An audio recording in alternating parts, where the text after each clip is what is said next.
Hola, ¿qué pasó? Bienvenidos a Según Yo. Amigos, ¿qué artista potosina sorprendió a la crítica no una, no dos, no tres, sino 4 veces? Y además de ello era una maestra del fuego control. Sí, al estilo Avatar, más o menos. Si no, ¿cómo me explican que soliera decir cosas como: yo trabajo mucho con el fuego que es vida, creo que escribo con el fuego?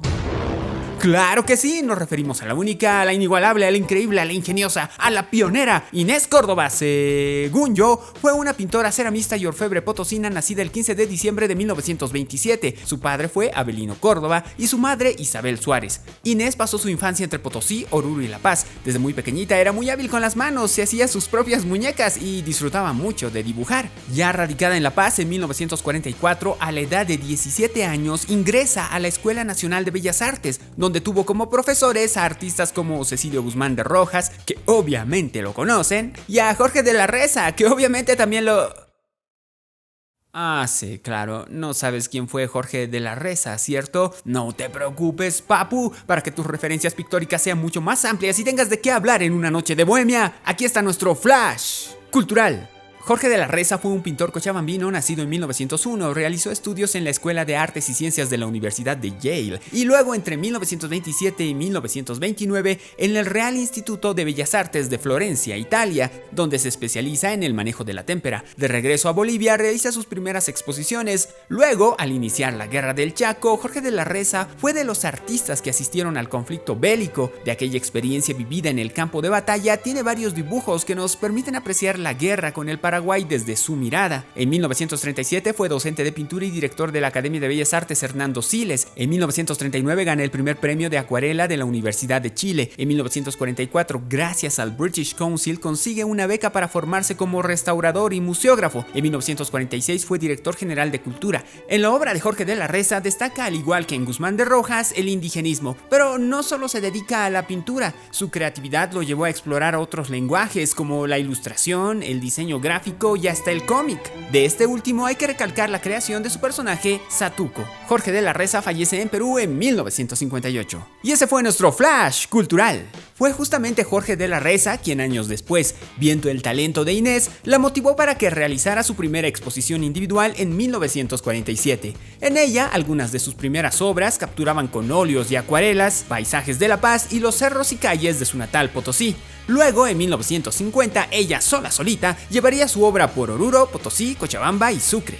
En 1951 expone su pintura en la Escuela de Bellas Artes de Río de Janeiro. Aunque Inés se inició como pintora y obtuvo buenas críticas por su obra, el mundo del arte le tendría deparado otros rumbos alejados del lienzo, pues, fascinada y atraída por la cerámica tihuanacota, decide hacer estudios de cerámica en la Universidad del Trabajo en Montevideo, Uruguay, en 1955. Un nuevo mundo de posibilidades creativas y técnicas se le ponían enfrente. La cerámica se convertiría de ahí en más en su medio de expresión, exigente, difícil y que requería de una mayor especialización técnica. Y como en Bolivia no había dónde hacer esos estudios, a pesar de tener una rica tradición relacionada con la cerámica precolombina, Inés, luego de regresar de Uruguay y de presentar un par de exposiciones, deja Bolivia y en 1958 viaja a España para estudiar primero en la Escuela de Cerámica Moncloa en Madrid y luego en 1960 en la Escuela Massana de Barcelona, donde aprendió el trabajo de esmaltes en metal, cerámica y torno. Allá tuvo como maestro al gran ceramista Josep Lorenz Artigas.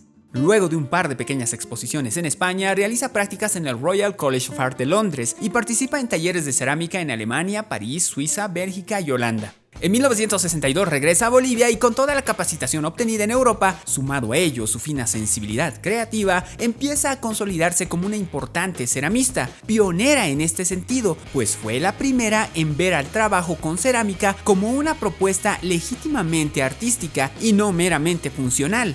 En 1962, a la par que se iba forjando su nombre como ceramista, trabaja como jefe del taller de cerámica en la Escuela de Bellas Artes de La Paz. Es aquí que...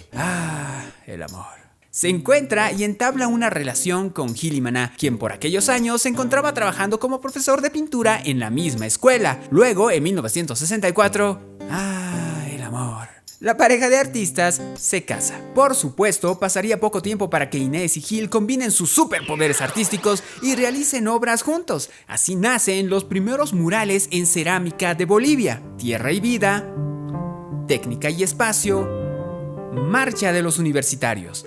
Obras que la pareja realizó entre 1964 y 1965 para la Facultad de Ingeniería de la UMSA. Entonces, si en un momento Inés fue pionera al proponer la cerámica como arte, ahora era doblemente pionera, era pionera por dos al realizar murales en cerámica. Y ese es el gran aporte de Inés al muralismo en Bolivia, ya que murales realizados con esta técnica, aunque más costosos, son mucho más resistentes al clima y pues no se despintan a la primera llovizna. Durante la década de 1960, Inés expone sus obras en varias ciudades de Bolivia y en países como Argentina, Colombia y Estados Unidos. En 1966 abre su propio taller, el Taller Córdoba, y da clases de cerámica. En 1969 viaja a París, donde reside junto a Gil y Maná por un par de años, y es durante su estadía en esta ciudad que Inés comienza a experimentar con una técnica con la que más adelante sería elogiada y obtendría premios y distinciones. Verán, el trabajar con cerámica es un poco más complicado de lo que parece. Se necesita conseguir la materia prima, la arcilla, la cual se prepara y se le da forma. Se debe saber también manipular otros elementos como el sílice, el magnesio y el estaño. También se necesita de un horno que alcance temperaturas de 1000 hasta 1300 grados centígrados. Según la técnica que se aplique y la temperatura del horno a la que se haga cocer la arcilla, se obtienen diferentes resultados. Algo similar pasa con los esmaltes que se utilizan y cuyos colores varían dependiendo la temperatura del horno. Es básicamente toda una ciencia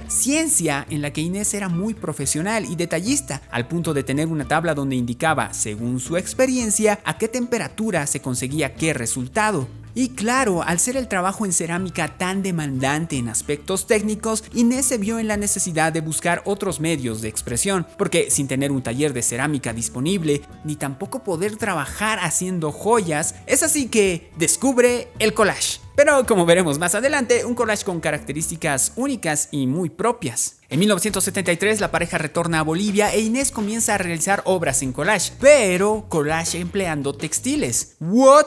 Sí, collage con textiles. En Europa utilizó trozos de tela incluso de su propia ropa para crear sus primeras obras. En Bolivia utiliza como base los textiles típicamente andinos. Y Córdoba nuevamente sorprende a la crítica con una obra que, inspirada en el paisaje andino, usa trozos de tela de diferentes texturas, ofreciéndonos así una mirada renovada respecto al trabajo con los textiles y el collage. Y es así como Inés se convierte nuevamente en pionera por tres en la década de los 70 al innovar una técnica como el collage empleando telas. Inés decía: la búsqueda de nuevas expresiones plásticas me conduce a caminos sorprendentes, que canalizan esa infatigable capacidad creadora de mi ser y de mis manos. Me interesa la huella del tiempo, la textura, la forma, la unidad de las partes, mi entorno, la vida, la armonía total y la belleza. En la técnica de collage que he creado con textiles, mi expresión es abstracta, con una fuerza telúrica del altiplano y las montañas. En 1977 gana en la segunda Bienal de Arte INBO con su collage Salar de Uyuni. Tal vez una de sus obras más importantes con esta técnica sea la que se encuentra en la Organización de Estados Americanos, Telúrica Americana, obra que realizó por encargo y que tardó un año en concluir. Pero su genio creador e innovador no quedaría ahí. Años más tarde incluiría a sus collages trozos de metal, consiguiendo obras exclusivamente abstractas. Hay que anotar aquí que Inés trabaja con materiales desechados, dándoles nueva vida. Lo hace a finales de la década de 1970. Básicamente está creando obras con materiales reciclados, y si eso no es ser pionera por cuatro en aquella época, no sé qué lo sea. Los años posteriores, su obra visita galerías de diferentes partes del mundo, y en 1990 es la única artista representando a Bolivia en la Trienal de Osaka. ¿Nani? Pero ahora, ¿qué necesitas saber de la obra de Inés Córdoba para impresionar a todos? ¡Fácil! Sean bienvenidos a nuestro galardonado segmento Lo que debes saber de la obra de Inés Córdoba para impresionar a todos. Si miramos en perspectiva, en la obra de Inés obviamente sobresalen su trabajo en cerámica y sus collages. Su cerámica al principio estuvo influenciada estéticamente por la cultura tihuanacota, pero luego, poco a poco, a la par que va perfeccionando su técnica, incursiona en formas y temáticas distintas. A la par que crea objetos utilitarios, crea también esculturas en las cuales explora lo telúrico y lo erótico. En sus collages con textiles, Inés emplea elementos típicamente bolivianos como bayetas de lana de oveja, hebras de vicuña. En sus obras predominan los colores grises y ocres, lo que le permite emular paisajes andinos. Algo parecido pasa con sus collages en los que incluye trozos de metal, solo que aquí su obra es esencialmente abstracta. Y por último, la pintura, la cerámica, el collage con textiles y metales forman gran parte de la producción artística de Inés, pero también a ellos se suma la orfebrería. Córdoba realizó joyas de gran calidad, todas únicas y con materiales como la plata, piedras semipreciosas y perlas. Los años posteriores a la década de 1980, la obra de Inés se expone en diferentes partes del mundo y le consiguen varios premios y distinciones. Tras varios años dedicados a la creación artística y de representar a Bolivia en diversas galerías de arte del mundo, Inés Córdoba fallece el 19 de mayo de 2010. Tras la muerte de Inés, Gili Maná se quedó al resguardo de toda su obra: cerámicas, collage, cuadros, herramientas y materiales de trabajo. Él, en un gesto de desprendimiento, decidió que su obra y la de ella deberían estar disponibles para todo el público. Es así que decide donar a la Fundación Cultural del Banco Central de Bolivia todo el patrimonio artístico que ambos habían acumulado con los años: sus propias obras, sus colecciones de pintura latinoamericana, objetos coloniales, tejidos andinos prehispánicos y el inmueble que era, además de su hogar, su taller de trabajo. Este espacio se convertirá más adelante en la Casa Museo Imaná Córdoba. Y lo bueno de esto último es que el horno en el que trabajó Inés durante tantos años servirá para prestación de servicios con beneficio para estudiantes y especialistas. Epic Win. Para terminar, cuando Inés viajó a España por primera vez para especializarse en cerámica, lo hizo gracias a una beca, pero no a una beca como artista, sino como ladrillera. Se inscribió en el sindicato de ladrilleros para así poder estudiar en el extranjero. Esto habla mucho del valor y de lo decidida que estaba a estudiar cerámica. Esa audacia se la agradeceremos siempre. En 1980 funda y dirige la Galería de Arte América, que aunque no funcionó por mucho tiempo, fue la prueba de que Inés buscaba incidir en la cultura boliviana no solo desde el arte, sino también desde la gestión.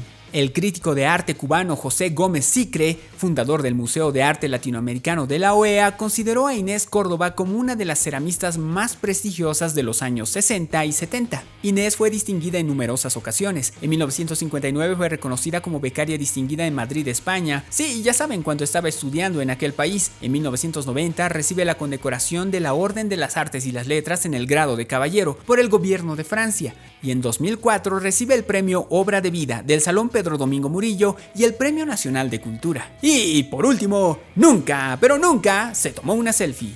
No, pero sí tenía retratos hechos con mucho amor por su compañero de vida, Gili Maná. No necesitaba selfies. ¡Fin! Inés Córdoba. Bueno, eso según yo. Si quieres saber más de la obra y vida de esta artista boliviana, en la descripción de este video te dejamos datos bibliográficos y páginas web como para que le eches un ojito curiosín y descubras la pasión y la maestría de Inés Córdoba.